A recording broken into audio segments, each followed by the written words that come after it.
पहला प्रश्न, अथा तो अब का मोड़ बिंदु हम सामान्य सांसारिक जनों के जीवन में कब आ पाता है, कृपा कर समझाएं।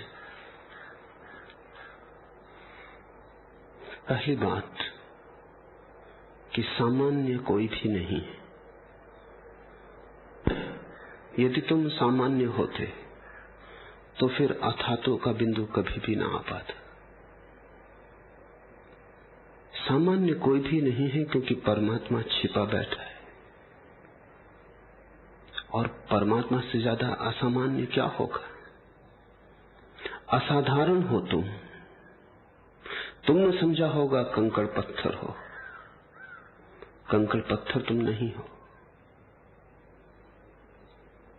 कंकड़ पत्थर है ही नहीं अस्तित्व में, अस्तित्व केवल हीरों से बना है। इसलिए पहली तो इस भ्रांति को अपने मन में जगह मत देना कि तुम सामान्य हो। मैं ये नहीं कह रहा हूं कि अहंकार को आरोपित करना, मैं ये नहीं कह रहा हूं कि अपने को दूसरों से असामान्य समझना, मैं ये कह रहा हूं कि असामान्य होना जगत का स्वभाव है। तुम असामान्य हो ऐसा नहीं, यहां सभी कुछ असामान्य है। यहां सामान्य होने की सुविधा ही नहीं है। और इस विरोधाभास को ठीक से समझना, चूंकि तुमने अपने को सामान्य समझ रखा है इसलिए तुम असामान्य होने की बड़ी चेष्टा करते हो, धन से, पद से, प्रतिष्ठा से। अहंकार की खोज ही यही है कि मान तो लिया है तुमने कि तुम सामान्य हो, और सामान्य होने में पीड़ा होती है, चुभता है कांटा, मन राजी नहीं होता, तो तुम असामान्य होने का ढोंग करते हो। जबकि मजा यह है कि तुम असामान्य हो, इसके ढोंग की कोई भी जरूरत नहीं। इसलिए जिन्होंने ये जान लिया कि असामान्य है, वे तो अहंकार को छोड़ ही देते हैं तत्क्षण। अब जरूरत ही न रही। ऐसा समझो कि हीरा है और हीरे ने समझ रखा है कि कंकड़ पत्थर है। कंकड़ पत्थर समझ रखा है इसलिए अपने को सजाता है कि हीरा दिखाई पड़े। कंकड़ पत्थर होने को कौन राजी है? तो हीरा अपने को कंकड़ पत्थर मान के सजाता है, रंग रोगन करता है कि कोई जान न ले कि मैं कंकड़ पत्थर हूं। लेकिन जिस दिन ये पहचान पाएगा कि मैं हीरा था ही, उसी दिन कंकड़ होने की भ्रांति भी मिट जाएगी और स्वयं को सजाने की आकांक्षा भी मिट जाएगी। वो कंकड़ पत्थर की भ्रांति की ही छाया थी। उस दिन विनम्रता का जन्म होता है। जिस दिन तुम जानते हो कि तुम असामान्य हो, उसी दिन असामान्य होने की दौड़ मिट जाती है। जिस दिन तुम जान लेते हो कि तुम असाधारण हो, क्योंकि अन्यथा होने का उपाय नहीं, परमात्मा के हस्ताक्षर हैं तुम पर, रोए रोए पर उसका गीत लिखा है, रोए रोए पर उसके हाथों के चिन्ह हैं, क्योंकि उसने ही तुम्हें बनाया। वही तुम्हारी धड़कनों में है, वही तुम्हारी श्वास में। सामान्य तुम नहीं हो। अगर सामान्य होते तो धर्म का फिर कोई उपाय नहीं, फिर अथातों का बिंदु कभी आएगा ही नहीं। अगर तुम सामान्य ही होते तो कैसे परमात्मा की ज्योति तुम में प्रज्वलित होगी? तब कैसे तुम जागोगे और कैसे तुम बुद्ध बनोगे? असंभव है। फिर नहीं तुम बन पाते हो बुद्ध, तुम जागते हो, तुम समाधिस्थ हो पाते हो, क्योंकि वह तुम्हारा स्वभाव है। जब तुम नहीं जानते थे तब भी तुम वही थे। जानने भर का फर्क पड़ता है, अस्तित्व तो सदा एक रस है। कोई जान लेता है, कोई बिना जाने जिए जाता है। ज्ञान और अज्ञान का ही भेद है, अस्तित्व में जरा भी भेद नहीं। तुम में और बुद्ध में रत्ती भर भेद नहीं जहां तक अस्तित्व का संबंध है। लेकिन बुद्ध ने लौट के अपने को देख लिया, तुमने लौट के अपने को नहीं देखा। तुम भिखारी बने हो, बुद्ध सम्राट हो गए। जिसने अपने को लौट के देख लिया वो सम्राट हो गया। सम्राट तो सभी थे, कुछ को याद आ गई, खबर आ गई, सुराग मिल गया, कुछ को खबर ही ना मिली, कुछ भिखारी ही बने हुए सम्राट बनने की चेष्टा में लगे रहे। तुम जो बनने की चेष्टा कर रहे हो वो तुम हो। यही तो संदेश है सारे धर्म का। तुम जिसे खोज रहे हो उसे तुमने कभी खोया नहीं, केवल विस्मरण किया है। इस पूरे अस्तित्व में मैंने अब तक कोई ऐसी चीज नहीं देखी जो सामान्य हो। घास का पत्ता भी उसी के रंगों से लबालब भरा है, कंकड़ पत्थरों में भी वही सोया है। जागने वालों में वही जागता है, सोने वालों में वही सोता है, बुद्धिमानों में वही बुद्धिमान है, अज्ञानियों में वही अज्ञानी है। इसलिए असामान्य होने का तो कोई उपाय नहीं। जरा गौर से किसी भी की आंखों में झांकना, या दर्पण के सामने खड़े होकर अपनी ही आंखों में झांकना, और तुम पाओगे कोई और झांक रहा है तुम्हारे भीतर से। तुमसे ज्यादा हो। तुम पर ही समाप्त नहीं। तुम तो केवल सीमा हो तुम्हारे अस्तित्व की। अभी गहरे तुम गए ही नहीं, डुबकी लगाई ही नहीं। इसलिए पहली बात, सामान्य मानने की भ्रांति में मत पड़ जाना। इसलिए तो उपनिषद कहते तत्वमसि श्वेतकेतु, तू वही है श्वेतकेतु। जिन्होंने जाना वे घोषणा करते हैं अहम ब्रह्मास्मि, मैं वही हूं, मैं ब्रह्म हूं।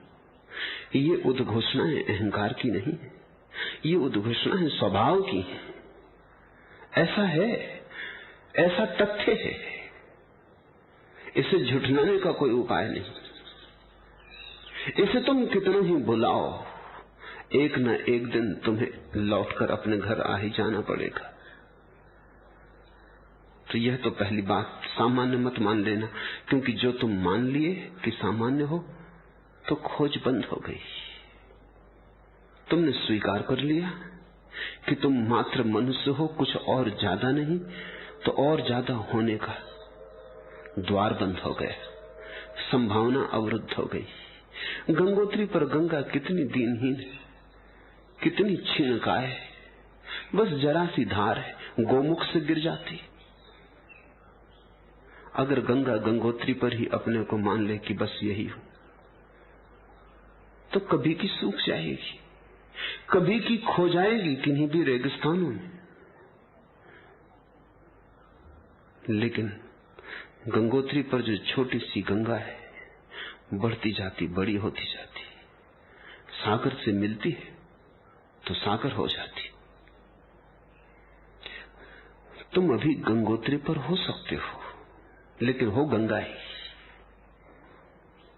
सागर भी दूर हो, ऐसा तुम्हारी नासमझी में दिखाई पड़ता है। और जब मैं तुम में झांकता हूं तो तुम्हारे भविष्य को भी तुम्हारे पीछे ही खड़ा हुआ पाता हूं। जब मैं तुम में झांकता हूं तो तुम्हारे बीज में मैं उन फूलों को खिलते हुए देखता हूं जिनको तुम कभी खिलते हुए देखोगे। मेरे लिए तुम परमात्मा हो, उससे कम कोई भी नहीं, उससे कम कोई हो ही नहीं सकता। इसलिए सामान्य की भ्रांति में मत पड़ जाना। दूसरी बात, अथातो का बिंदु अब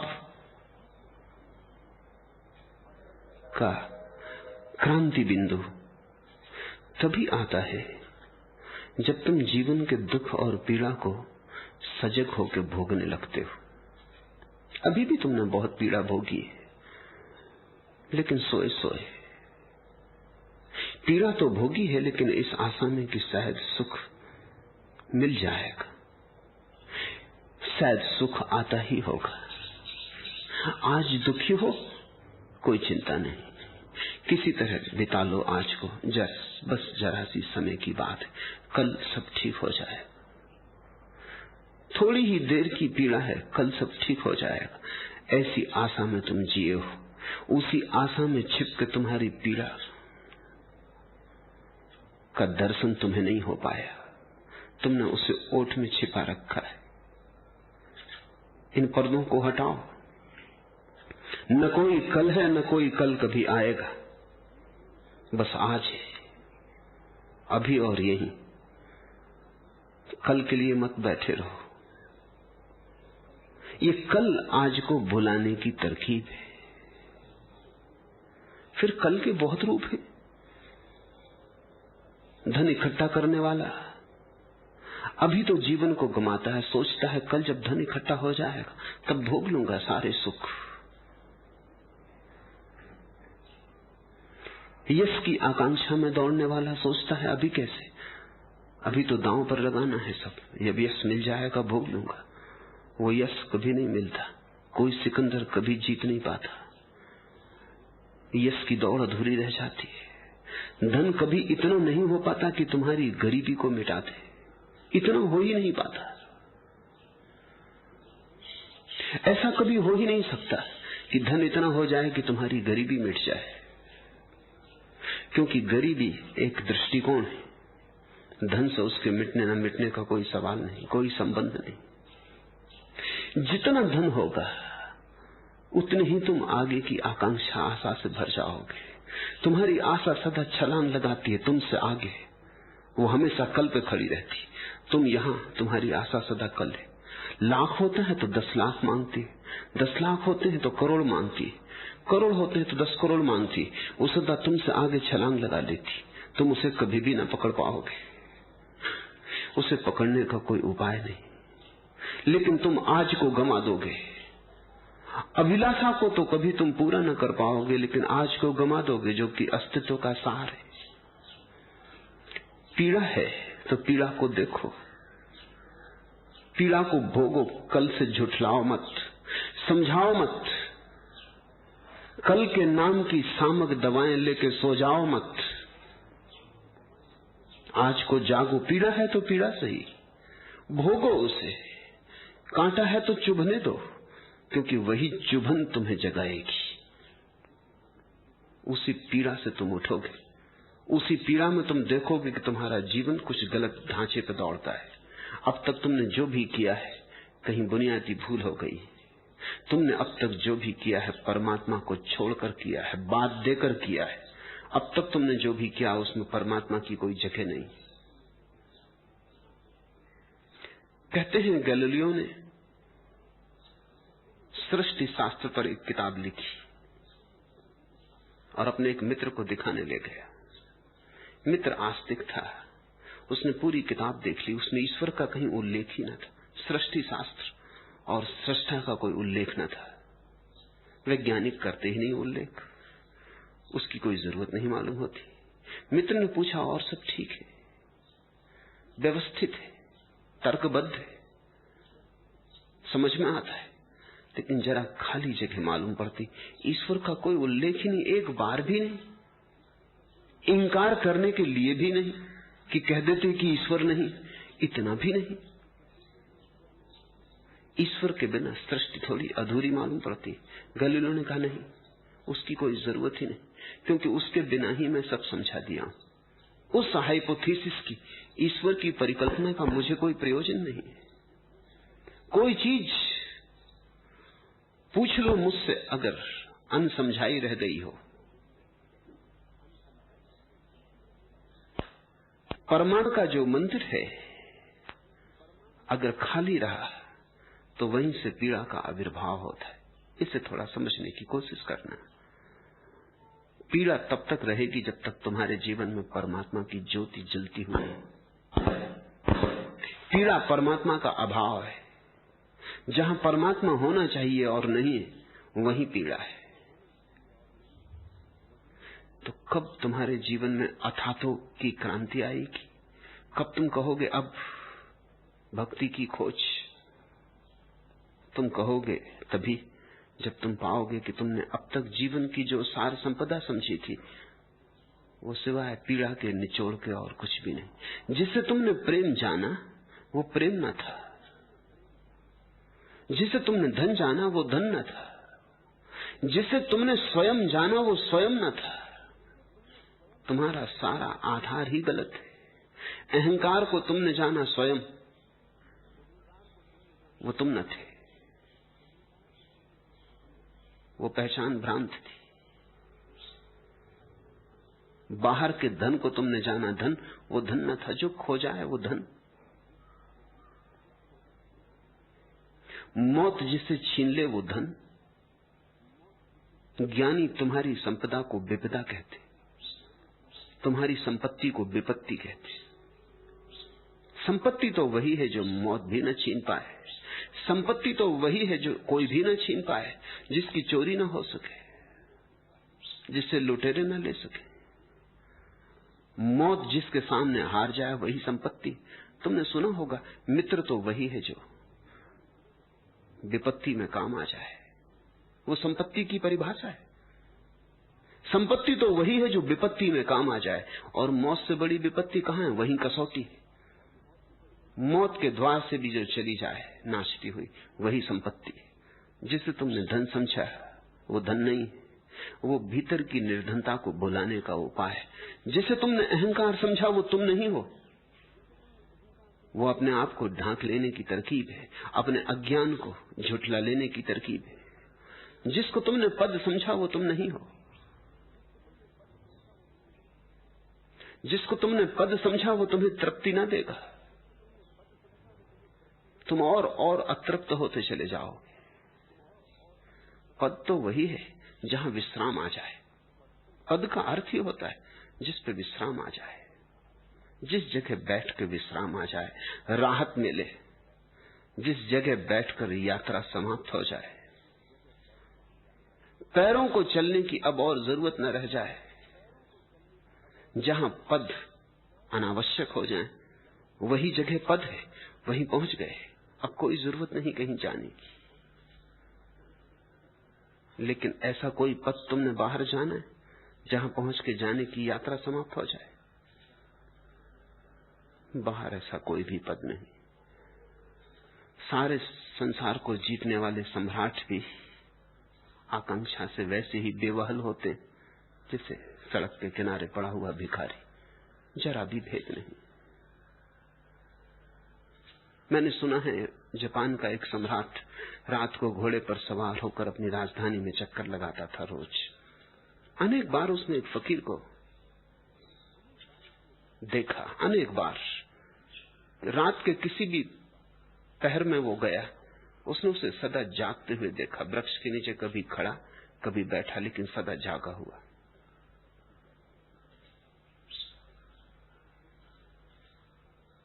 सम्राट की उत्सुकता बढ़ी। सोता क्यों नहीं? पूछा एक दिन, न रुक सका। पूछा कि उत्सुकता है, उचित तो नहीं, क्योंकि तुम्हारा काम है, तुम जागो सो, मेरा क्या लेना देना। लेकिन रोज यहां से निकलता हूं तो मन में जिज्ञासा घनी होती चली गई, क्यों जागते हो? तो उस फकीर ने कहा, कुछ संभाल रहा हूं, कुछ मिल गया है, उसकी रक्षा कर रहा हूं। सम्राट ने चारों तरफ देखा फकीर के, वहां तो कुछ भी नहीं। एक भिक्षा पात्र पड़ा है, टूटा फूटा, कुछ चीथड़े कपड़े पड़े। फकीर हंसने लगा। उसने कहा, वहां मत देखो, मेरे भीतर देखो। जो मिला है वो भीतर है, वो खो ना जाए। जागने में ही उसकी रक्षा है, सोने में उसका खो जाना है, मूर्छा में फिर भूल जाऊंगा। होश रखना है। सम्राट ने कहा, मुझे तो कुछ दिखाई नहीं पड़ता। सम्राट की अपनी भाषा है, जो बाहर है वही उसकी भाषा है। फकीर की अपनी भाषा है, जो भीतर है वही उसका जगत है। वे अलग यात्रा पर है। सम्राट ने कहा, तो किसी संपत्ति की रक्षा कर रहे हो, तो फिर मुझ में और तुम में फर्क क्या है? फकीर ने कहा, फर्क ज्यादा नहीं, थोड़ा ही है, फिर भी है। फर्क इतना है कि तुम बाहर से अमीर हो, मैं बाहर से गरीब हूं। मैं भीतर से अमीर हूं, तुम भीतर से गरीब हो, फर्क इतना ही। मैं भी गरीब हूं, मैं भी अमीर हूं, तुम भी गरीब हो, तुम भी अमीर हो, इसलिए ज्यादा फर्क नहीं कह सकता, लेकिन तुम बाहर से अमीर हो, मैं भीतर से अमीर हूं। मौत बताएगी, मौत ही कसौटी होगी। अगर तुम जीवन में झांको अपने और बचते ना रहो अपने से, जैसा मैं देखता हूं तुम बचते हो, तुम तरकीबें निकालते हो किसी तरह अपने से बचने की, किसी तरह अपने से मुलाकात न हो जाए। हजार ढंग करते हो, कभी शराब पीते हो, कभी सिनेमा जाते हो, कभी भजन कीर्तन भी करते हो, मगर अपने को बुलाने को कहीं भी डूब जाओ, किसी तरह अपनी याद ना आए। नहीं तो तुम्हारा भजन कीर्तन भी झूठा है, वो भी शराब है। भजन कीर्तन तो तभी सच है जब वो अपने को याद लाने का आधार बने, जगाए तुम्हें, सुलाए ना। जिस दिन तुम जीवन की पीड़ा को देखोगे, आंख भर के साक्षात करोगे अपना, और दुख ही दुख पाओगे। मेरे पास लोग आते हैं, वो कहते हैं कि नरक है, मैं उनसे कहता हूं हद हो गई, वहीं रहते हो, मुझसे पूछने आते हो। वो सोचते हैं कि नरक कहीं पृथ्वी के नीचे पाताल में दबा है। किन्हीं पागलों ने सोचा होगा, किन्हीं नासमझों ने कही होगी ये बात तुमसे। नरक तो जीवन को अंधेरे में जीने का ढंग है, वो तो एक दृष्टिकोण है, वो तो एक शैली है, स्थान से उसका कुछ लेना देना नहीं। स्वर्ग भी जीवन की एक शैली है, वो तुम पे निर्भर है। जाग कर जियो तो जहां हो वहां स्वर्ग, सोए सोए जियो तो जहां हो वहां नरक। नींद से पैदा होता है नरक। जरा विचारो, देखो, और तुम पाओगे सब तरफ तुम नरक से घिरे हो। और नरक की जरूरत है क्या? इतना नरक काफी नहीं कि तुम और नरक की कल्पनाएं करते हो पाताल में? जिस दिन तुम्हें जीवन का नरक दिखाई पड़ेगा, उसी दिन अथातो का बिंदु आ गया। उसी दिन तुम कहोगे अब बस हुआ, अब रुकना, पैर ठिठक जाएंगे।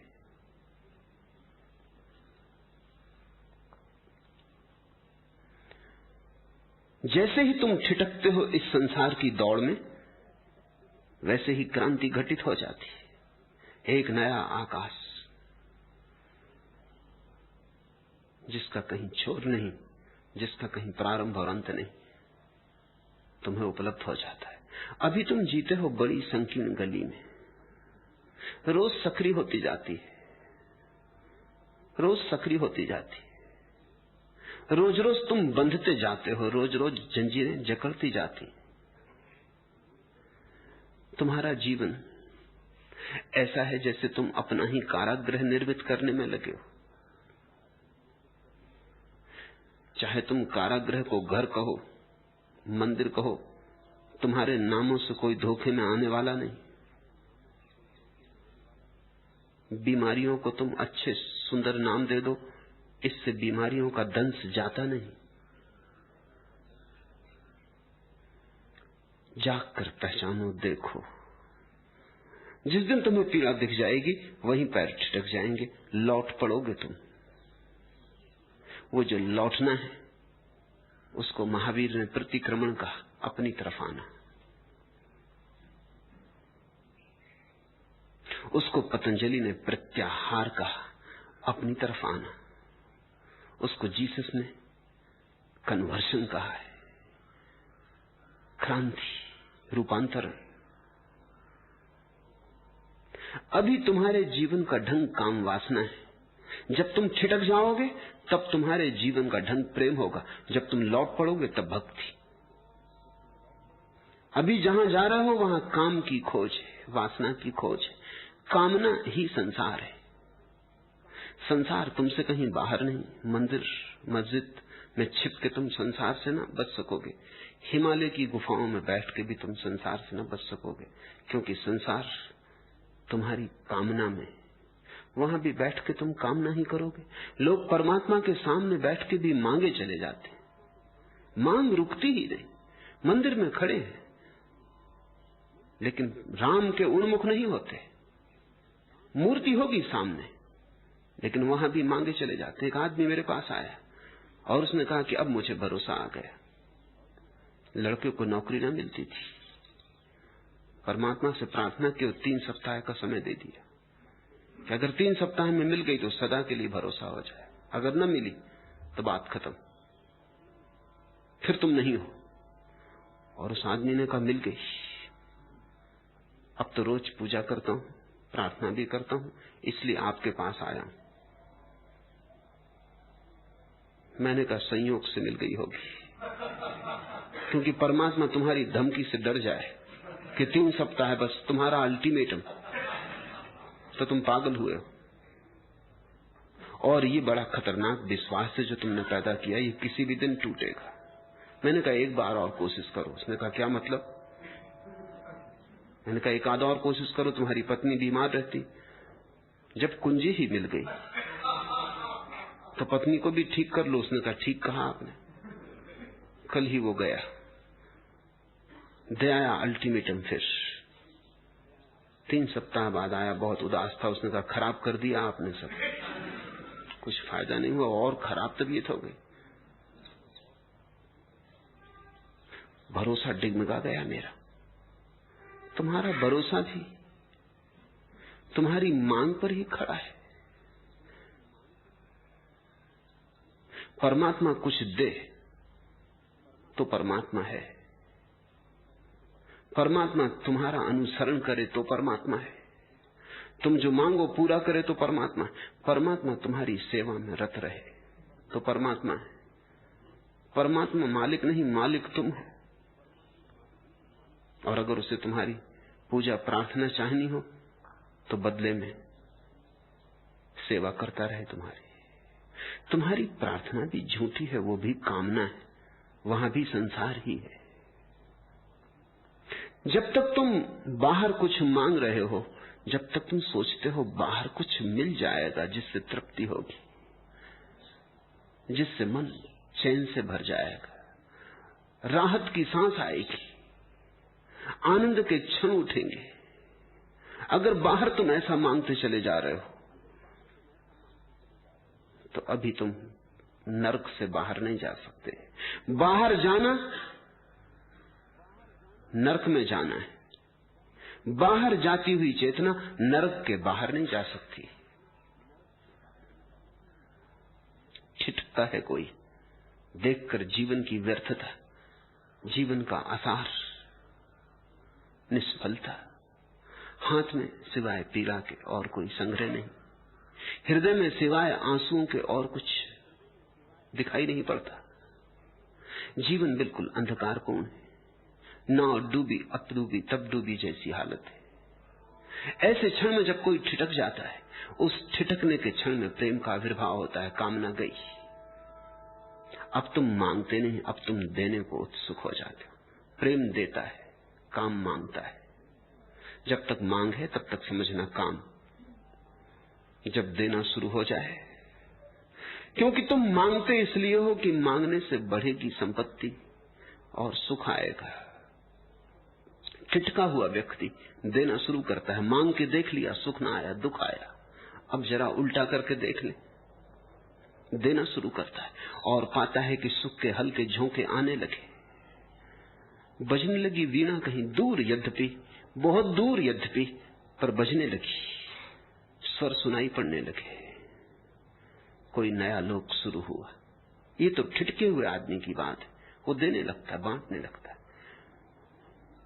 और जैसे जैसे बांटता है वैसे वैसे स्वर साफ होते, और तब चौंक के उसे पता चलता है ये स्वर मेरे ही भीतर से आते।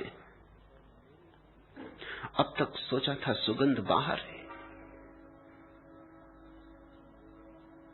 ये मेरे भीतर से आती। कस्तूरी कुंडल बसे, ये मेरे ही नाफे में बसी है। तब लौटना शुरू होता है, अथा तो आ गया बिंदु अब, और तभी तुम नारद के इन भक्ति सूत्रों को समझ पाओगे। इसके पहले जो बाहर जा रहा है उसके लिए ये नहीं। जो ठिठका है उसके लिए भी ये नहीं, जो लौट पड़ा है उसके लिए ये है। पहली बात। दूसरी बात, जब तक तुम सोचते हो कि तुम ही अपने सुख को ले आओगे, तब तक अथातों का बिंदु नहीं आता। तुम न ला पाओगे अपने सुख को, तुम ही तो सारा दुख ले आए हो। ये तुम्हारे ही उपक्रम का फल है, ये तुम्हारे ही श्रम की निष्पत्ति है। पुरानी भाषा में कहें तो कहते हैं ये तुम्हारे ही कर्मों का फल है। वो पुरानी भाषा है, बात यही है।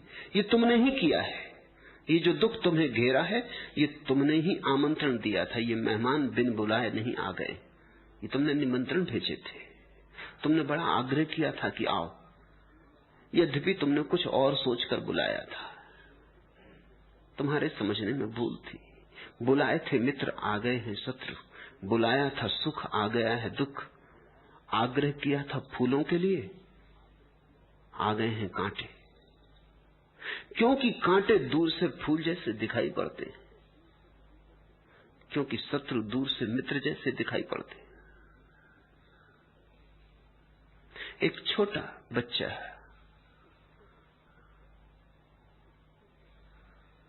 अपने साथियों के साथ यात्रा पर गया था। वहां से उसने पत्र लिखा अपनी मां को कि पहले दिन सब अपरिचित थे, मैं किसी को जानता न था। दूसरे दिन सभी मित्र हो गए क्योंकि पहचान हो गई।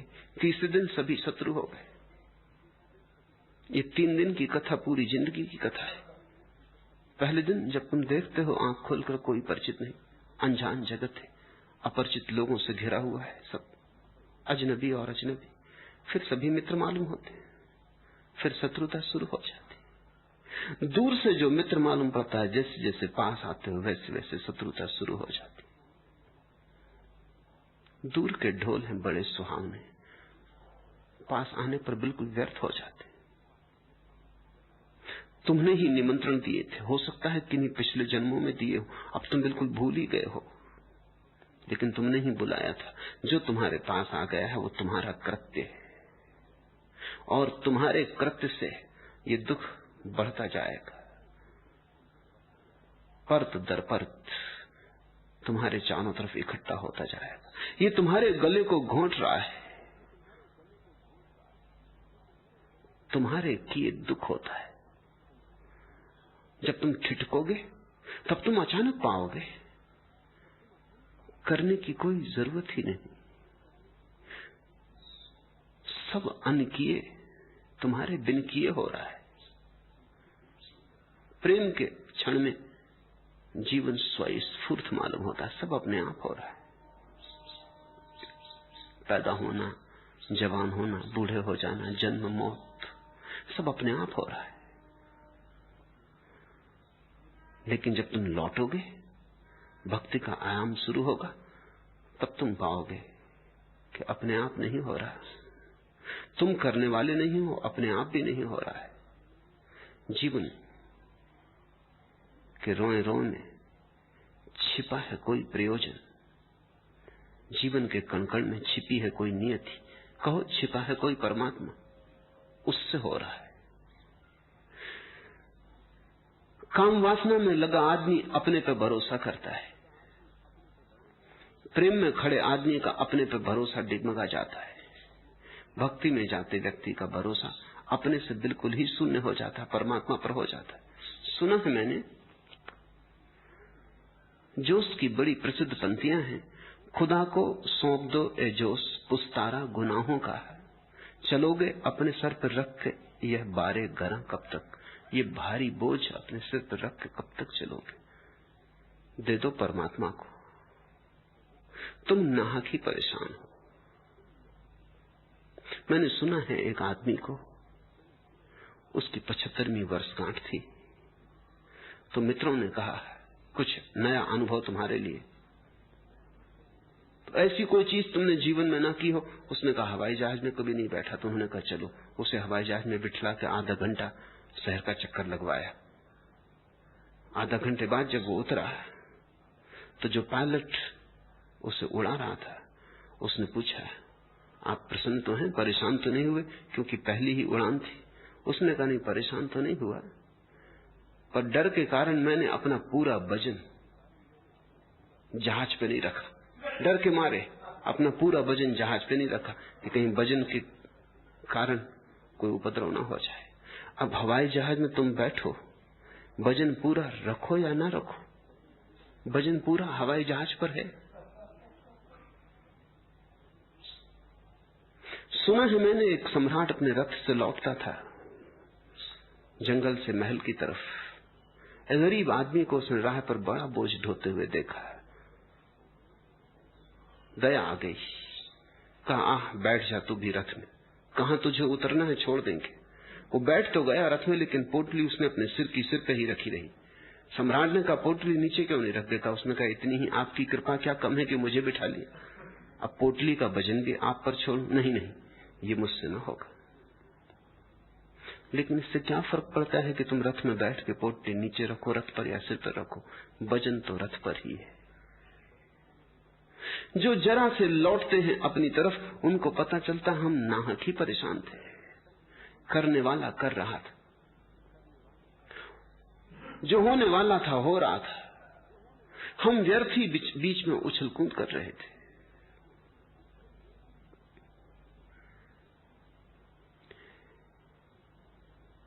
तब तुम समझना कि अब तुम्हारे भीतर भक्ति की शुरुआत हुई। भक्ति की शुरुआत का अर्थ है कि न मैं करने वाला हूं, न मैं कर सकता हूं, मैं हूं ही नहीं, वही है।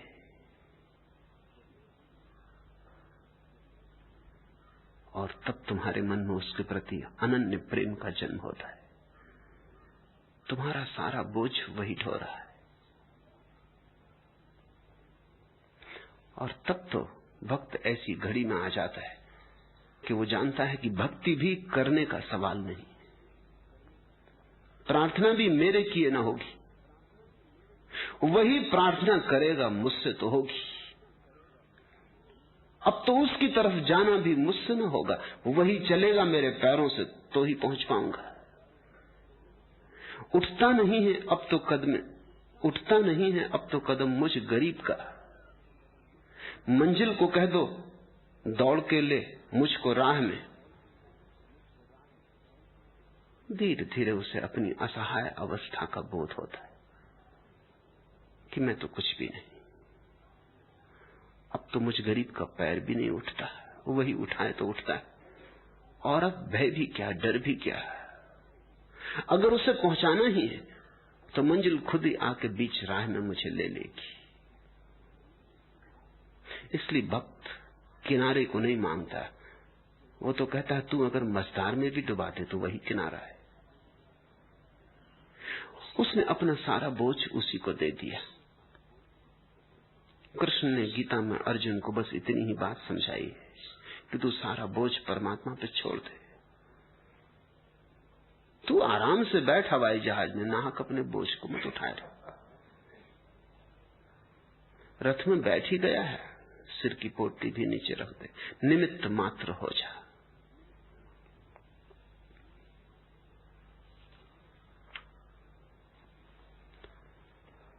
दूसरा प्रश्न, कल का एक सूत्र था कि भक्ति उसके प्रति प्रेम रूपा है। कृपया समझाएं कि भक्ति की यात्रा और सद्गुरु के बीच कैसा संबंध है।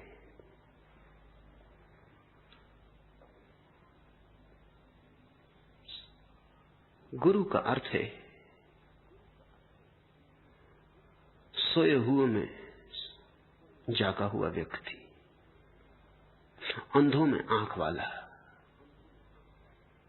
बस इतना ही। तुम्हें जो स्मरण नहीं आ रहा है उसे स्मरण आ गया है। तुम जिसे पीठ की तरफ छिपाए हो वो उसके आमने सामने खड़ा हो गया है। उसने अपनी आंखों में झांक लिया, उसने अपने हृदय में टटोल लिया और उसने परमात्मा को छिपे वहां पाया है। गुरु का अर्थ है जो मिट गया और अब केवल परमात्मा है वहां। परमात्मा तुम्हारे लिए बड़े दूर का शब्द है, अनंत फासला मालूम होता है। तुम्हारी नींद में और परमात्मा में अनंत फासला मालूम होता है, होगा ही, क्योंकि परमात्मा जागे हुए चैतन्य का अनुभव है। इसलिए तो तुम मानते हो तो भी मान नहीं पाते, कहते हो मानते हो, फिर भी भीतर संदेह खड़ा रहता है। लाख दबाते हो, छिपाते हो, मगर तुम जानते हो कि कहीं तो संदेह है, परमात्मा हो सकता है। मैंने सुना है कि एक आदमी की कार बिगड़ गई थी, चाक एक बाहर आ गया था और वो बड़ी गालियां बक रहा था, क्रोध में था। और गालियां तुम्हें सीखनी हो तो ड्राइवरों से सीखो, और कोई उतना कुशल नहीं। अकेला था, बीच जंगल में गाड़ी बिगड़ गई और वो गालियां दे रहा है, दिल भर के गालियां दे रहा है। एक दूसरी कार आके रुकी, एक पादरी, एक ईसाई पुरोहित उसमें था, वो उतरा। उसने देखा इतनी गालियां बक रहा है और गालियां साधारण नहीं, परमात्मा तक को दे रहा है। तो उसने कहा, रुक भाई, ये उचित नहीं, परमात्मा पर भरोसा कर, सब हो जाता है। उस आदमी ने कहा, कैसे सब हो जाता है, क्या ये चाक लग जाएगा जाके? पादरी थोड़ा डरा, पर अब लौट भी नहीं सकता था अपनी बात। तो उसने कहा, क्यों नहीं लग जाएगा, भरोसा हो तो सब हो जाता। तो उसने कहा कि तुम ही प्रार्थना करो। अब पादरी और भी मुश्किल में पड़ा, क्योंकि वो भी जानता है कि परमात्मा है कहां। इतना न सोचा था कि बात आगे बढ़ जाएगी। अब ये आदमी सामने खड़ा है और अब पीछे लौटना भी कायरता मालूम होती। उसने सोचा, एक कोशिश करने में क्या हर्ज, यहां कोई और है भी नहीं इस जंगल में देखने वाला, पराजय भी होगी तो बस इस एक आदमी के सामने। तो उसने प्रार्थना की और हैरानी की बात, चाक उचका और गाड़ी में लग गए। तो वो पादरी ने आंख खोली, चाक को उचकते देखा तो चिल्लाया, हे भगवान, क्या तुम सच में हो?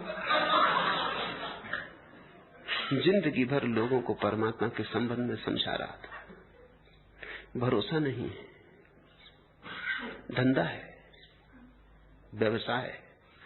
तो कोई पूजा का व्यवसाय करता है, कोई परमात्मा का व्यवसाय करता है, भरोसा किसी को नहीं।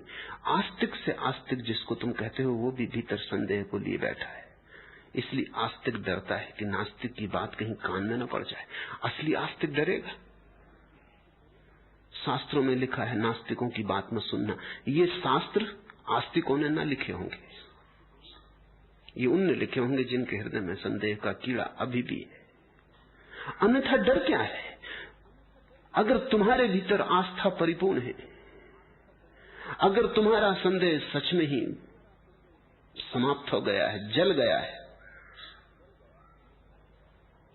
तो नास्तिक की बात सुनने में भय क्या है? जरूर सुनना, शायद तुम्हारे शांत मौन श्रवण को अनुभव करके नास्तिक के जीवन में कोई फर्क हो जाए। तुम्हारे जीवन में तो कोई अंतर पड़ने वाला नहीं। शायद तुम्हारे ईश्वर की अनन्य आस्था नास्तिक को भी संक्रामक हो जाए। आ जाने देना पास, लेकिन आस्तिक डरते, भयभीत होते। डर अपने ही संदेह का है, कोई और तुम्हें डरा नहीं सकता। तुम भयभीत हो, डरे हुए हो। तुम्हें पता है कि अगर बाहर से कोई संदेह की बात करे तो तुम्हारे भीतर का संदेह सो गया है, जग जाएगा, छिपा है, प्रकट हो जाएगा। बाहर का संदेह तुम्हारे भीतर के संदेह को पुकार दे देगा, प्रतिसंवेदना शुरू हो जाएगी, तुम भीतर कपने लगोगे। परमात्मा दूर है बहुत तुम्हारे लिए, नींद में बड़ा दूर है। वस्तुतः दूर नहीं, तुम्हारी नींद का ही फासला है। परमात्मा के लिए तुम दूर नहीं हो, तुम्हारे लिए परमात्मा दूर है। इसे ध्यान रखना। जैसे तुम सोए हो, सूरज निकल आया, सूरज की किरणें तुम्हारे ऊपर बरस रही, लेकिन तुम सोए हो। सूरज के लिए तुम दूर नहीं, तुम्हारे ऊपर बरस रहा है, तुम्हारे रोए रोए को जगाने की चेष्टा कर रहा है, लेकिन तुम गहरी नींद में हो। तुम्हारे लिए सूरज तो बहुत दूर है, पता ही नहीं कि है भी या नहीं, तुम तो गहन अंधकार में खोए हो। ऐसी घड़ियों में जब परमात्मा बहुत दूर मालूम पड़ता है, सद्गुरु उपयोगी हो सकता है, क्योंकि सद्गुरु तुम जैसा है, तुम्हारे पास है, मनुष्य जैसा मनुष्य है, हड्डी मांस मज्जा का है, और फिर भी तुमसे कुछ ज्यादा है। और फिर भी तुमने जो नहीं जाना उसने जाना है, तुम जो नहीं हुए वो हो गया है, तुम जो कल होगे उसकी वो खबर है, वो तुम्हारा भविष्य है, वो तुम्हारी संभावनाओं का द्वार है। परमात्मा बहुत दूर है, गुरु बहुत पास है। इसलिए परमात्मा के पास गुरु के बिना शायद ही कभी कोई पहुंच पाता है। गुरु ऐसा झरोखा है जिससे दूर के आकाश को तुम देख पाओगे। झरोखा पास है। कमरे में तुम बैठे हो, तुमसे मैं आकाश की बातें करूं और आकाश के अनंत सौंदर्य की चर्चा करूं, व्यर्थ है। तुमसे सूरज की किरणों की कहानी कहूं, व्यर्थ है।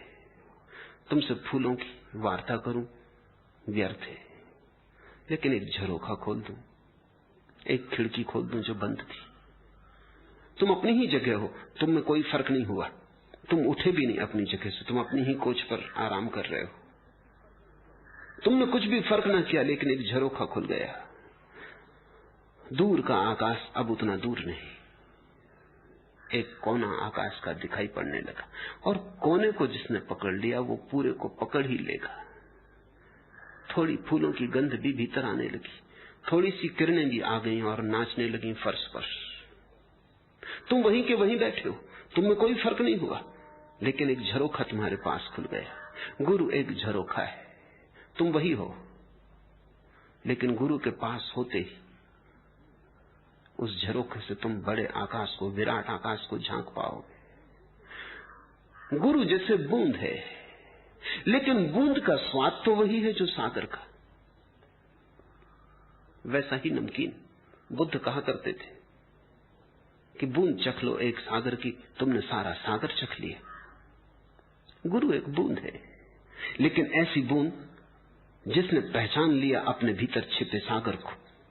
तुम भी बूंद हो, लेकिन ऐसी बूंद जिसे अपने भीतर छिपे सागर की कोई खबर नहीं। बूंद और बूंद की थोड़ी बात हो सकती, ऐसे तो गुरु और शिष्य के बीच भी वार्ता बहुत मुश्किल है। तो खोजी और परमात्मा के बीच तो वार्ता असंभव है। गुरु पर रुकना नहीं, गुरु से गुजर जाना है। गुरु तो द्वार है, उससे तो पार हो जाना। इसलिए सद्गुरु और गुरु में यही फर्क है। सद्गुरु का अर्थ है जो तुम्हें परमात्मा की तरफ ले जाए। इतना ही नहीं, जो तुम्हें तुमसे मुक्त करे और जो तुम्हें अपने से भी मुक्त करे। वही गुरु सद्गुरु है जो तुम्हें अपने से भी मुक्त होना सिखाए। नहीं तो आखिर में गुरु पकड़ जाएगा। कहीं ऐसा न हो कि कोस से तो तुम उठाओ और खिड़की के चौखटे को पकड़ लो, तब तुम चूक गए। तो जो तुम्हें अपने को पकड़ाने की चेष्टा में लगाओ, उससे सावधान रहना। गुरु पहले तुमसे तुम्हारा संसार, तुम्हारे गलत दृष्टिकोण छीन लेगा, और जब वो छीन गए तो आखिरी चीज जो वो छीनेगा वो स्वयं को तुमसे छीन लेगा, ताकि तुम खुले आकाश में प्रवेश पा जाओ।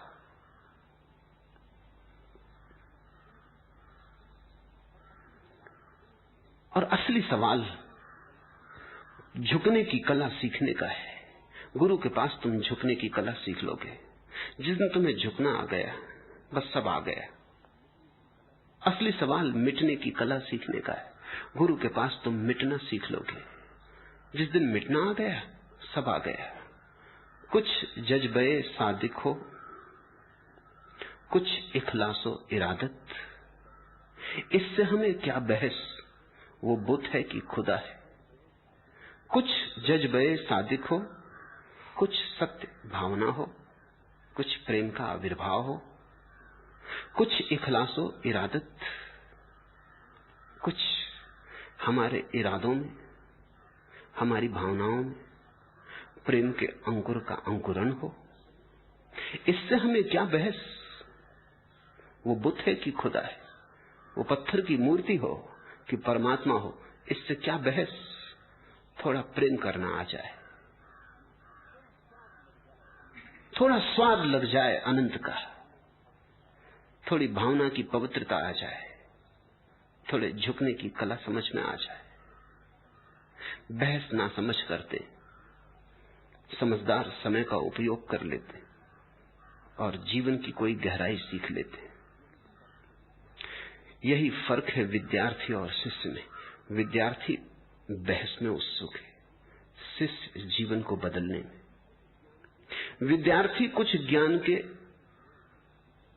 सूचनाएं इकट्ठी करने चला आया है, शिष्य अस्तित्व को बदलने आया है। विद्यार्थी दांव पर कुछ भी नहीं लगाता,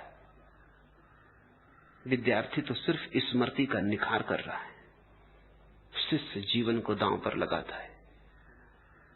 सब कुछ खोना हो तो भी तैयारी दिखलाता है, क्योंकि जब तक तुम सब खोने को तैयार न हो जाओ तब तक तुम सबको पाने के मालिक न हो सकोगे। जिसने सब खोया उसने सब पाया। तो गुरु के पास तो 12 खड़ी सीखनी है, अल्फाबेट। परमात्मा का गीत तो अभी कठिन पड़ेगा, तुम्हें अभी 12 खड़ी ही नहीं आती। गुरु के पास आबासा सीख लेना है, आबासा परमात्मा का। जब तुम सीख गए, तुम चले अपनी यात्रा पर। पक्षी के बच्चे पैदा होते, अंडों से बाहर आते। तुमने कभी देखा होगा झाड़ों में लटके घोंसलों के किनारों पर बैठे डरते, आकाश को देखते, बड़ा आकाश। अभी तक अंडे में ही रहे थे, बड़ी छोटी दुनिया थी, बड़ी सुरक्षित थी, उष्ण थी, मां गर्मी देती रहती थी। अब दुनिया बड़ी ठंडी मालूम पड़ती, वो उष्णता मां की गई। किनारे पर बैठते मां उड़ती है, उड़ान उनके भीतर भी किसी सोई हुई प्रसुप्त आकांक्षा को जन्म देती। वे भी उड़ना चाहते हैं। कौन नहीं उड़ना चाहता? क्योंकि उड़ने में मुक्ति है, स्वातंत्र है। लेकिन डगमगाते हैं, डरते हैं, बैठे हैं घोंसले के किनारे। उन्हें अपने पंखों का पता नहीं। हो भी कैसे सकता है? पंखों का पता तो तभी चलता है जब तुम उड़ो। उड़ने के पहले पंखों का पता चल नहीं सकता। उड़ने के बिना कैसे तुम जानोगे कि तुम्हारे पास भी पंख हैं? पैर पता चलते हैं जब तुम चलते हो, आंख पता चलती है जब तुम देखते हो, कान पता चलते हैं जब तुम सुनते हो, पंख पता चलते हैं जब तुम उड़ते हो। अभी पक्षी उड़ा नहीं, अभी अंडे से बाहर आया है। अभी उसे कैसे पता हो सकता है कि मेरे भी पास पंख है? अभी वो डरता है। क्या करता है? क्या चाहता है? चाहता है उड़ना, कोशिश भी करता है, लेकिन पकड़े है जोर से घोंसले को कि कहीं इस विराट शून्य में खो न जाए। मां क्या करती है? एक धक्का देती। घबराता है पक्षी, घबराहट में पंख खुल जाते,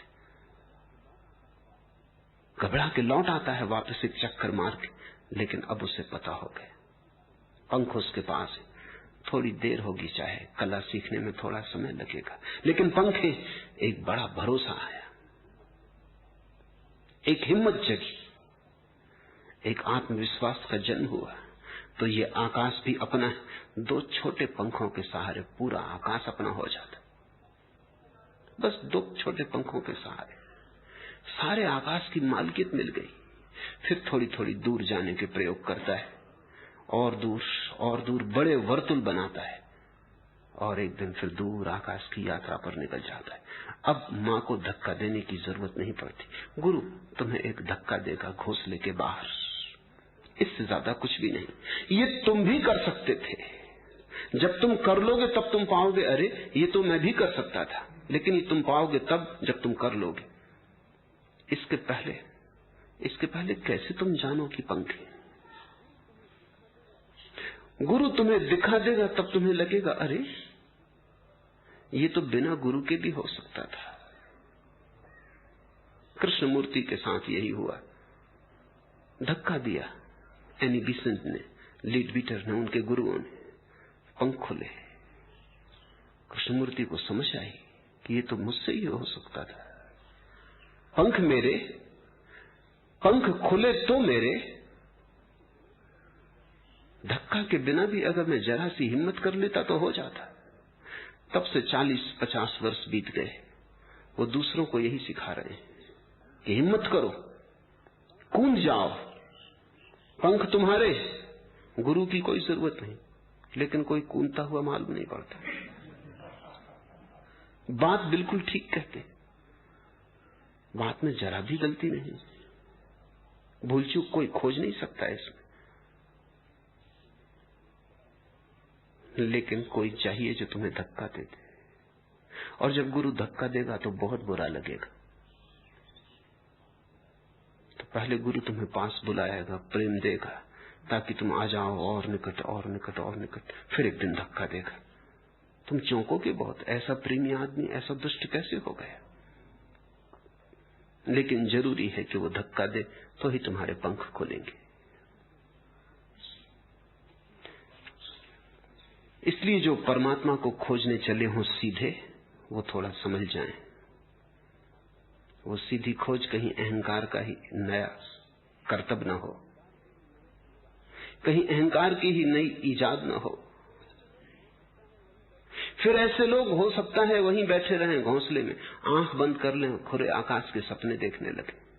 वो आसान है। गुरु को खोजो, परमात्मा की खोज की कोई जरूरत नहीं। गुरु को खोजते ही वो खोज हो जाएगी। है फर्ज तुझ पे फकत बंदे खुदा की तलाश। खुदा की फिक्र ना कर, वो मिला न मिला उसकी बहुत चिंता नहीं है, लेकिन किसी खुदा के बंदे की तलाश कर ले, किसी गुरु को खोज ले। फिर परमात्मा मिला न मिला तू छोड़ फिक्र,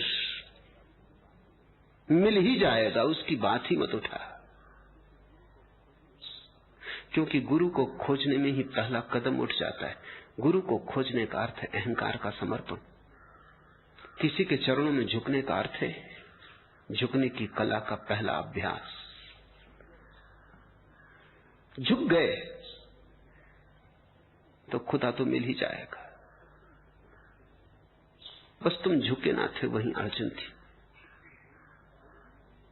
इसलिए गुरु की बड़ी अनिवार्यता है। जरूरत बिल्कुल नहीं है, अनिवार्यता है पूरी। जरूरत बिल्कुल नहीं है, ऐसा लगता है कि हो सकता है अपने आप। कहां अड़चन है? पंख तुम्हारे पास है, उड़ने की क्षमता तुम्हारे पास है, आकाश मौजूद है, सब मौजूद है। तो गुरु की क्या जरूरत है? अगर कोई तर्क से विचार करे तो गुरु की जरूरत मालूम नहीं होगी, लेकिन तुम में साहस नहीं है, इसलिए गुरु की जरूरत है। वो साहस को कौन पूरा करे? तुम्हें हिम्मत कौन दे? कौन तुम्हें धक्का देते? मेरे गांव में एक बूढ़े सज्जन है, उन्होंने करीब करीब गांव के सभी बच्चों को तैरना सिखाया होगा। वो नदी के प्रेमी, और गांव भर के बच्चे जैसे तैरने योग्य हो जाते हैं नदी पहुंच जाते, और वो सुबह पूरा समय 5-6 घंटे का गांव भर के बच्चों को तैरना सिखाने में देते। मुझे भी उन्होंने ही तैरना सिखाया। जब मैं सीख गया, मैंने उनसे कहा, ये भी कोई बात हुई? तुमने सिखाया जरा भी नहीं, सिर्फ मुझे धकाया। उन्होंने कहा बस वही सिखाना है। वो फेंक देते हैं बच्चे को, बच्चा घबराता है, वो खड़े हैं सामने 2-3 फीट दूर फेंक देते हैं गहरे में। बच्चा घबराता, तड़फड़ाता, हाथ पैर फेंकता। वही तैरने की शुरुआत है। हाथ पैर फेंकना ही तैरने की शुरुआत है। फिर धीरे धीरे व्यवस्था आ जाती। पहले अव्यवस्थित फेंकता है, पहले घबराहट में फेंकता है, फिर वो दौड़ को उसे बचा लेते हैं, फिर फेंकते, फिर ले आते हैं किनारे, फिर फेंकते। कभी मुंह में पानी चला जाता, कभी नाक में पानी चला जाता, कभी बड़ी घबराहट होती, कभी ऐसा लगता है कि ये तो बचना मुश्किल है, मरे। और कुछ नहीं सिखाते वो, 10-5 दफा फेंकते, हाथ पैर में गति व्यवस्थित होने लगती। 2-4 दिन में बच्चा तैरना सीख जाता है। सिखाते कुछ भी नहीं,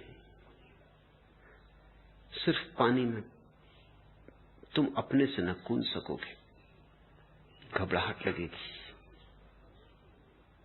उतनी घबराहट पर छीन लेने की बात है। परमात्मा उपलब्ध है गुरु के बिना, मगर उपलब्ध हो ना सकेगा। जब उपलब्ध हो जाएगा तब तुम जानोगे कि हो सकता था, लेकिन वो सदा बाद में। कोलंबस ने अमेरिका खोजा, जब तक नहीं खोजा तो कोई भरोसा नहीं था किसी को। लोग सोचते थे ये गया, ये लौटने वाला नहीं, क्योंकि सिर्फ कल्पना के आधार पर कि यदि पृथ्वी गोल है, जो कि गैलीलियो और कोपरनिकस ने सिद्ध कर दिया था कि पृथ्वी गोल है, मगर कोई देखा तो नहीं था। देखा तो अभी तक नहीं था। जब पहली दफा अंतरिक्ष यात्रा शुरू हुई और मनुष्य पृथ्वी के घेरे के बाहर गया, तब पहली दफा दिखाई पड़ा कि पृथ्वी गोल है। इसके पहले तो किसी ने देखा न था। ये तो धारणा थी, तर्क सिद्ध थी, 1000 प्रमाण थे इसके, लेकिन सब प्रमाण परोक्ष थे। कोपरनिकस ने कहा कि जब पृथ्वी गोल है तो अगर मैं जाऊं यात्रा पर और करता ही रहूं यात्रा सीधा सीधा, तो एक दिन वापस इसी जगह लौट आऊंगा। अगर बीच में कुछ हुआ तो मिल गए कोई जगह तो ठीक है, नहीं तो वापस अपने घर आ जाएंगे। गोल अगर पृथ्वी है तो लौट ही आएंगे अपनी जगह, भटकने का कोई सवाल नहीं। कोई सांस जाने को राजी न था। बड़ी मुश्किल से सालों की खोज के बाद 80 आदमी तैयार हो सके। उनमें कई ऐसे थे जो मरने को तत्पर थे, जिनको जिंदगी में कोई सार न था। कुछ पागल थे, दीवाने थे। उन्होंने कहा चलो कोई हर्जा नहीं, मरेंगे और क्या होगा। ढंग का कोई एक आदमी तैयार नहीं था। कुछ को सम्राट की आज्ञा हुई थी, इसलिए कुछ सैनिक उनको जाना पड़ रहा था तो वो गए थे। इन 80 आदमियों को लेकर कोलंबस गया। जिसने धन की सहायता दी थी, जिस रानी ने, उसके दरबारियों ने कहा था ये फिजूल पैसा खराब हो रहा है, ये 80 आदमी मरेंगे, ये लाखों रुपए खराब होंगे। पर उस रानी ने कहा करने दो, प्रयोग है, देखे। कोलंबस अमेरिका खोज के लौट आया। दरबार में उसका स्वागत हुआ तो उन्हीं दरबारियों ने कहा ये कोई क्या खास बात है, ये कोई भी खोज लेता। अगर पृथ्वी गोल है कोई भी जाता तो मिल जाता। कोलंबस की थाली में एक अंडा रखा था। उसने अंडा उठाया और उसने कहा कि इसे कोई सीधा खड़ा करके बता दे टेबल पर। कई ने कोशिश की खड़ा करने की, अंडा कैसे सीधा खड़ा हो, वो गिर जाए। उन्होंने कहा ये हो ही नहीं सकता, ये असंभव। कोलंबस ने जोर से अंडे को ठोका टेबल पे, नीचे की परत सीधी हो गई, अंदर दब गई, अंडा खड़ा हो गया। उन्होंने कहा अरे ये तो कोई भी कर देता। कोलंबस ने कहा लेकिन किसी ने किया नहीं। करने के बाद तो सभी कुछ आसान हो जाता है, करने के पहले असली सवाल है। उस करने के पहले गुरु की जरूरत है। अनिवार्यता बिल्कुल नहीं और अनिवार्यता पूरी है। जानोगे तब पाओगे, हो जाता बिना गुरु के। लेकिन तब तुम ये भी पाओगे अगर तुम पीछे लौट के देखो कि हो नहीं सकता था, तुम हिम्मत ही न जुटा पाते।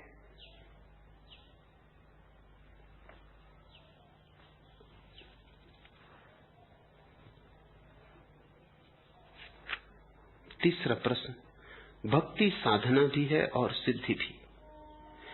कृपा पूर्वक उसके अलग अलग रूपों को हमें समझाएं। न भक्ति के कोई रूप नहीं। प्रेम के कहीं कोई रूप होते?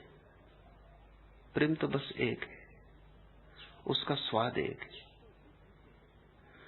भेद तो बुद्धि से होते हैं, हृदय में भेद नहीं होते।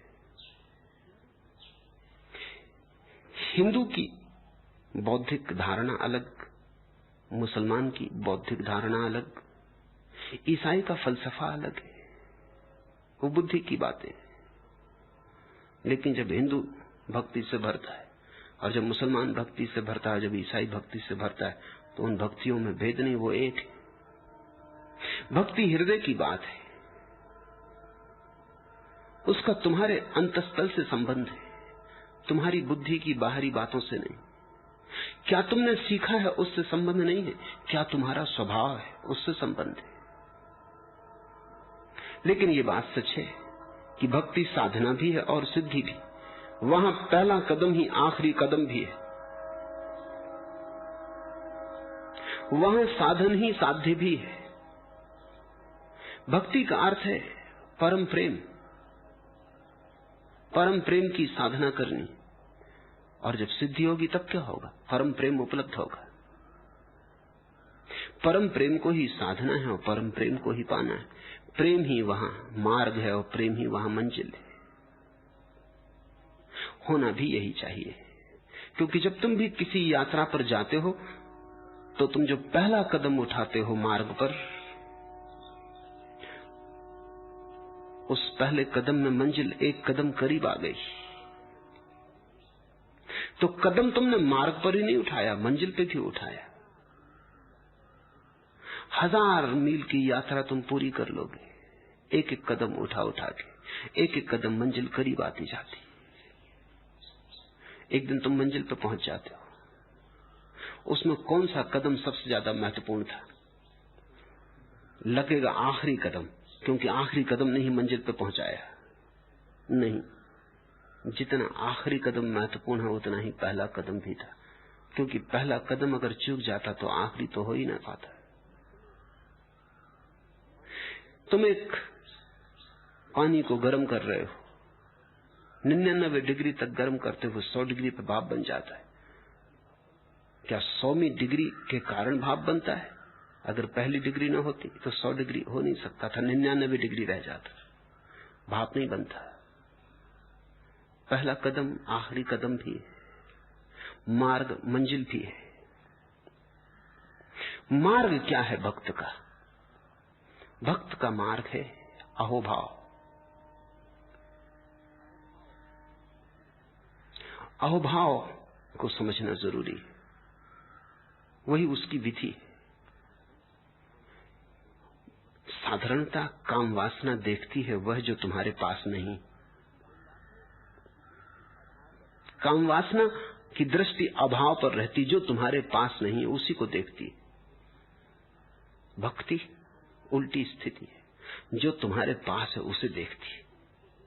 जब जो तुम्हारे पास नहीं हो तुम उसको देखते हो, तब तुम सदा पीड़ित रहते हो, क्योंकि इतना कम है, इतना कम है, इतना कम है, और ये तो कम रहेगा ही।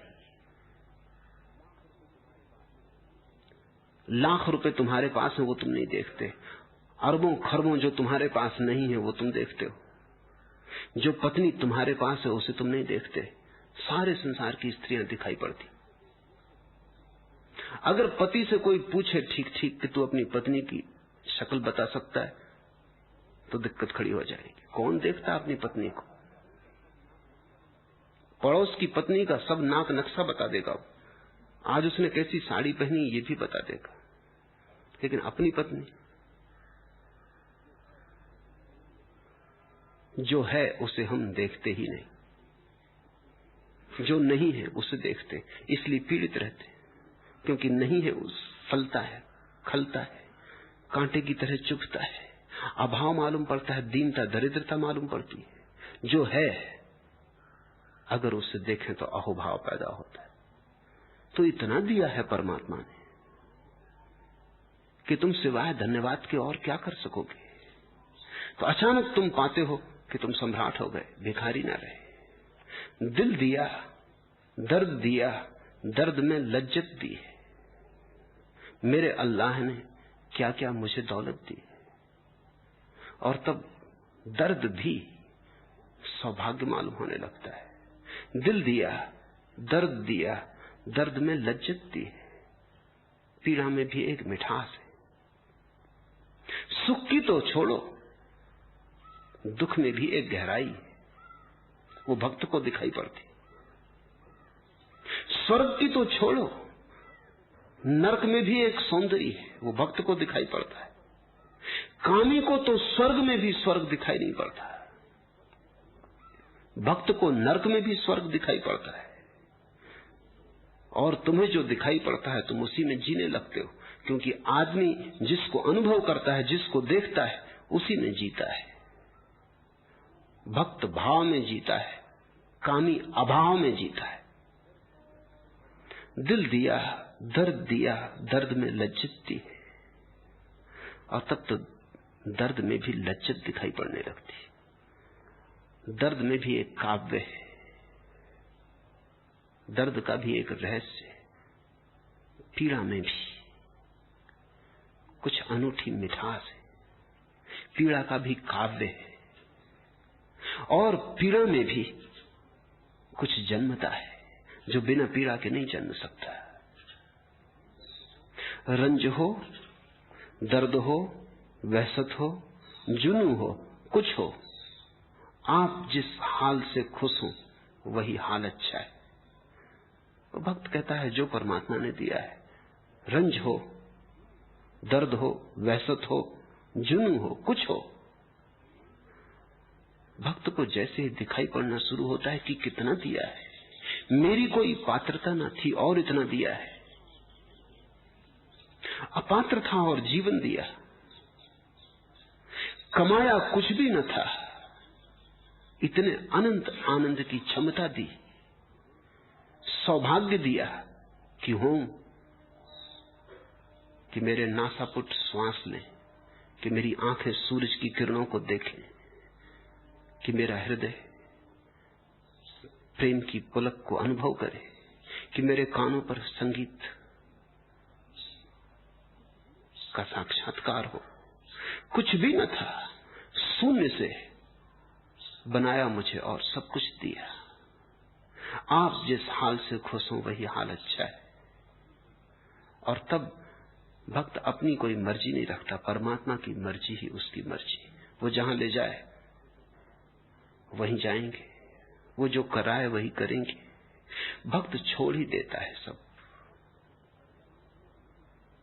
भक्त उपकरण मात्र हो जाता, परमात्मा ही उससे बहता है। यही साधना है और यही सिद्धि भी। जिस दिन ये स्थिति परिपूर्ण हो जाएगी, कब होती है स्थिति परिपूर्ण?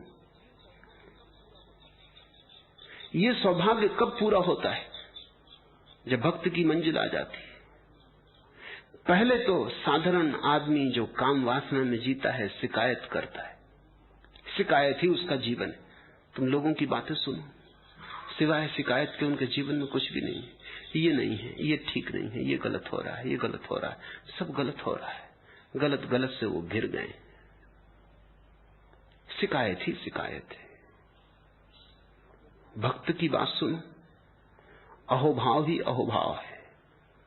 लेकिन जब मंजिल आती, पहले शिकायत खो जाती है, भक्त अहोभाव से भर जाता है, फिर तो अहोभाव भी खो जाता है। क्योंकि धन्यवाद भी देने का मतलब है कि थोड़ी बहुत शिकायत शेष रही होगी, नहीं तो धन्यवाद क्यों?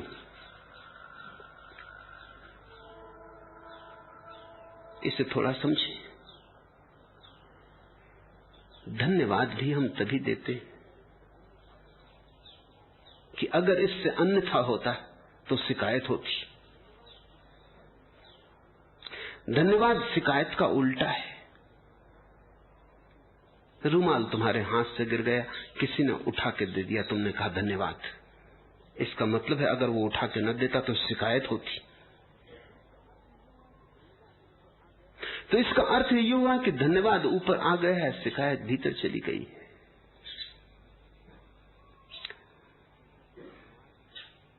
तो भक्त जब तक मार्ग पर है अहोभाव से भरा रहता है। शिकायत से बेहतर है अहोभाव। क्योंकि शिकायत में सिर्फ पीड़ा होती है, दुख होता है, दर्द होता है, अंधेरा ही अंधेरा होता। अहोभाव में सब रोशन हो जाता, सब खिल जाता है, लेकिन अभी भी कमी है। मंजिल पे आते सब बात ही समाप्त हो जाती, कुछ कहने को नहीं रह जाता। जब अहोभाव भी नहीं बचता तब अहोभाव पूरा हो जाता है।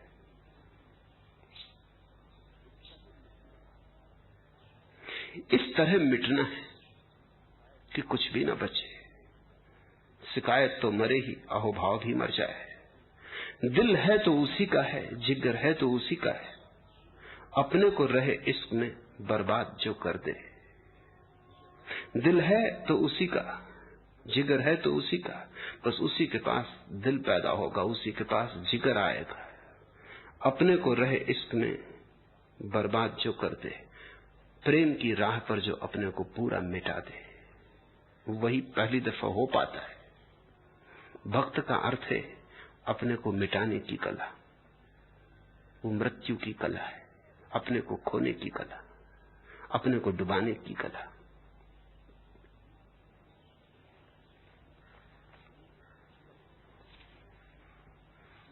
चौथा प्रश्न, मुझे ऐसा प्रतीत होता है कि मैं एक अधपका फल हूं। प्रतीत होने का सवाल ही नहीं, हो गए ही, नहीं तो कभी के गिर गए होते। पके फल वृक्षों से थोड़ी लटके रह जाते, पके फल तो गिर जाते। गिरना ही सबूत है कि फल पक गया, और कोई सबूत नहीं। पीले हो जाने से कोई पक गया ऐसा मत समझ लेना, गिर जाने से। उपनिषद कहते हैं तेन त्यक्तेन भुंजिता, उन्होंने ही भोगा जिन्होंने त्यागा। क्योंकि त्याग से ही पता चलता है कि ठीक से भोगा, समझ गए कि भोग बेकार है। जिस दिन भोग पक जाता है उस दिन त्याग अपने आप हो जाता है। जिस दिन फल पक जाता है उस दिन गिर जाता है। ऐसा प्रतीत होता है, प्रतीत होने की बात ही छोड़ दो। ऐसा जानो कि है कि मैं एक अधपका फल हूं, निश्चित। इस प्रतीति को सत्य समझो तो पकने की दौड़ शुरू होगी। तो अथातों का क्षण शीघ्र ही पास आ जाएगा। आदमी जब पक जाता है तभी पूरा आदमी होता है। जिस दिन तुम पूरे आदमी होते हो उसी दिन गिर जाते हो। आदमी गिरा कि परमात्मा शुरू हो जाता है। जहां आदमी का अंत है वहां परमात्मा की शुरुआत। आदमी है शुमार से बाहर, कहते हैं फिर भी आदमियत का। बहुत आदमी है लेकिन आदमियत का, आदमियत की बड़ी कमी है, क्योंकि पके हुए आदमी का। फर्ज से तार्स मुमकिन है, तरक्की और उरूज, फिर फरिश्ता भी बना लेंगे तुझे, इंसान तो बन, पहले आदमी बन, फिर हम तुझे देवता भी बना लेंगे, फिर फरिश्ता भी बना लेंगे तुझे, इंसान तो बन, पहले पक, फिर देवत्व तो अपने आप आ जाता है। जो आदमी पूरा हुआ कि वहीं से देवत्व की शुरुआत है। कैसे पकोगे? बड़ा मुश्किल हो गया है पकना। इसलिए मुश्किल हो गया है कि तुम्हारे सारे संस्कार, सारी शिक्षा, सारा धर्म तुम्हें दमन सिखाते, अनुभव नहीं सिखाते। ऐसा समझो कि जिन जिन चीजों की जानकारी से तुम्हें जीवन व्यर्थ मालूम पड़ता, उनकी जानकारी ही पूरी नहीं होने देते। बच्चे को हम सिखाते हैं क्रोध मत कर। सिखाना चाहिए कि क्रोध जितना बन सके कर ले। जब बच्चा क्रोधित हो तो कहना चाहिए खूब कर ले, क्योंकि अभी तो घर है अपना, फिर बाहर की दुनिया में जाएगा, वहां तुझे लोग क्रोध ना करने देंगे। अपने घर में पूरा कर ले, पिता पर, मां पर कर ले पूरा, क्योंकि दूसरे लोग इतनी कृपा ना करेंगे। तू क्रोध को पूरी तरह कर ले, ताकि क्रोध की जलन का तुझे अनुभव हो जाए। और क्रोध की व्यर्थता तुझे दिखाई पड़ जाए। और क्रोध जहर है और सिवाय हानि के कुछ लाभ नहीं देता। और क्रोध मूढ़ता है, दूसरे के कसूर के लिए अपने को दंड देना है। क्रोध अज्ञान है, क्योंकि क्रोध में तू दूसरे के हाथ में खिलौना हो गया। कोई भी तेरी कुंजी दबा दे सकता है, कोई भी तुझे क्रोधित कर दे सकता है, तो तू दूसरे का गुलाम हो गया, तेरी मालकियत खो गई। मगर ये तो तब होगा जब क्रोध पूरी तरह अनुभव किया जाए। मेरी प्रतीति ऐसी है कि अगर तुमने एक बार भी जीवन में क्रोध का पूरा अनुभव कर लिया तो पक गया क्रोध, उसके बाद तुम क्रोध न करोगे। क्रोध की बात ही खत्म हो गई। हाथ जल गया, दूध का जला, छाछ भी फूंक फूंक के पीने लगता है, लेकिन तुम्हें दूध से नहीं जलने दिया गया। छाछ को फूंक के पीने की तो बात बहुत दूर। तुम्हें सिखाया गया काम वासना से बचो, इसलिए तुम काम वासना में पड़े हो और सड़ते हो। मैं तुमसे कहता हूं बचना मत, काम वासना में पूरे ही उतर जाना, ठीक तलहटी तक उतर जाना, ताकि और जानने को कुछ शेष न रह जाए। उसे इतनी पूर्णता से जान लेना कि रस ही खो जाए। जिस चीज को हम पूरा जान लेते हैं उसमें रस समाप्त हो जाता है। जहां जहां रस हो तुम्हारा, जानना कि वहां वहां अधूरा जानना हुआ है, इसलिए अधपकापन है। और ऐसा जीवन पूरा अधपका रह जाता है। पको, अनुभव पकाता है, अनुभव की धूप पकाती, अनुभव की पीड़ा पकाती, अनुभव की भूल चूक पकाती, भटकना पकाता है, राह से उतर जाना पकाता है। जब तुम पक जाते हो, गिर जाते हो, उस गिरने में ही देवत्व का क्षण शुरू होता है। इसलिए अपने को बचाओ मत, जल्दी करो। जहां जहां रस हो उसको पूरा पूरा भोग ही लो। भोगने में आधा आधा मत करना। मैं देखता हूं ऐसा ही होता है। मंदिर में बैठते हो तब दुकान की सोचते हो, क्योंकि दुकान पे कभी पूरे बैठे नहीं। जब दुकान पे बैठते हो तो मंदिर की सोचते हो, क्योंकि मंदिर में कभी पूरे बैठे नहीं। जहां हो वहीं अधूरे हो। दुकान पे बैठते हो तब तुम्हें बड़ी ज्ञान की बातें सूझने लगती हैं कि इसमें क्या रखा है, संसार असार है, ये सब सुनी बकवास है। अगर ये तुमने जान लिया होता तो तुम्हारी जिंदगी में क्रांति हो गई होती। ये सब तुमने सुन लिया है, तोता रटंत है, ये तुमने कचरा इकट्ठा कर लिया है, ये सब उधार है। दुकान पे बैठ के ये उधार आने लगता है दिमाग में। फिर मंदिर जाते हो, फिर मंदिर में बैठते हो तो लगता है घंटा भर खराब कर रहे हो, इतनी देर में कुछ कमा ही लेते, क्योंकि दुकान पे पूरे रही नहीं, वहां मंदिर सताता रहा। जहां हो वहां पूरे, जो करो उसे पूरा, उसमें उतर ही जाओ। क्योंकि एक बात सदा स्मरण रखो कि अनुभव के अतिरिक्त और कोई चीज मुक्त नहीं करती। और अपने को धोखा देने की मत कोशिश करना। कोई और सुगम मार्ग नहीं है, अनुभव एकमात्र मार्ग है। और जो अनुभव से बचना चाहते हैं और सस्ते में चाहते हैं ज्ञान को उपलब्ध हो जाए, वो भटकते रहेंगे, वो अधपके रह जाएंगे। यही तो गति है तुम्हारी, दुर्गति कहनी चाहिए।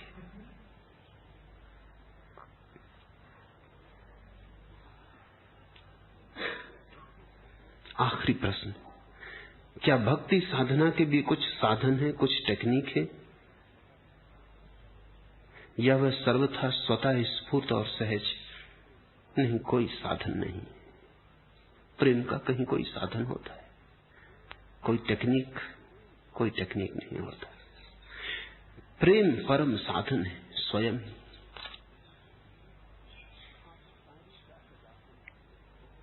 खाकसारी का है गाफिल बहुत ऊंचा मर्तबा, मिट जाने का।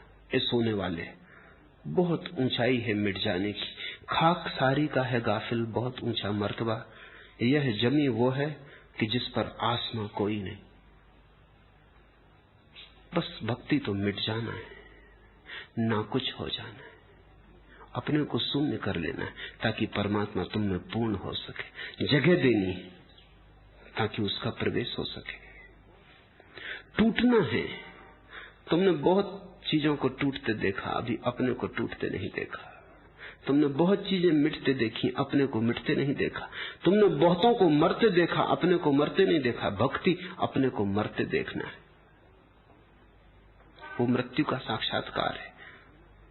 हुबाब देख लिया, आबगीना देख लिया, शिकस्त दिल की नजाकत किसी को क्या मालूम। बुलबुले को देखा पानी के, उसको टूटता देखा। कई बार तुमने देखा होगा पानी के बुलबुले को टूटता। छोटे बच्चे सोख के बुलबुले उठाते हैं और उनका टूटना देखते, उनकी रंगीनी देखते हैं सूरज की किरणों में। गौर किया, बुलबुले के भीतर कुछ भी नहीं होता, बाहर भी कुछ नहीं। बाहर भी खाली आकाश है, भीतर भी खाली आकाश, बीच में एक छोटी सी पानी की परत है। हुबाब देख लिया, ऐसे बुलबुले को टूटते देख लिया। आबगीना देख लिया, कभी शीशे को पटक के देखा, टुकड़े टुकड़े हो जाता, खंड खंड हो जाता। लेकिन ये कुछ भी नहीं। शिकस्त दिल की नजाकत किसी को क्या मालूम। जिसने दिल को टूटता देखा, उसकी सूक्ष्मता का किसी को कोई भी पता नहीं। क्योंकि जहां दिल टूटता है, जहां दिल भी एक बबूले की तरह टूट जाता है, जहां तुम्हारा होना एक बबूले की तरह टूट जाता है, वहां तुम अचानक पाते हो कि भीतर की आत्मा विराट परमात्मा से मिल गई। जरा सी दीवार ठीक हो गई। तुम्हारा अहंकार कांच के दर्पण से ज्यादा नहीं है, गिरा नहीं कि टूटा। जरा झुको और गिरा दो इसे, मिटना सीखो। बस भक्ति का सूत्र इतना ही है। योग में 1000 विधियां हैं, भक्ति का सूत्र एक ही है। पर एक काफी है। वैसे ही जैसे कहावत है, 100 सुनार की एक लोहार की, ऐसे योगी खटखट खटखट बहुत मचाता है। इसलिए तो उसके कर्म को खटकर्म कहते हैं। बहुत उपद्रव करता है, न मालूम कितनी विधियां मनाता है। इसलिए तो उसकी विधियों को गोरख धंधा कहते। वो महायोगी गोरख के नाम से बना है शब्द, गोरख धंधा। गोरख ने इतनी विधियां खोजी कि विधियों में कोई खो जाए, पहुंचने की तो बात ही अलग। इसलिए गोरख धंधा। भक्ति तो एक ही सूत्र जानते हैं, अपने को खोदो, झुको, मिटो। परमात्मा द्वार पर खड़ा है, इधर तुम झुके नहीं, उधर वह मिला नहीं। आज इतना।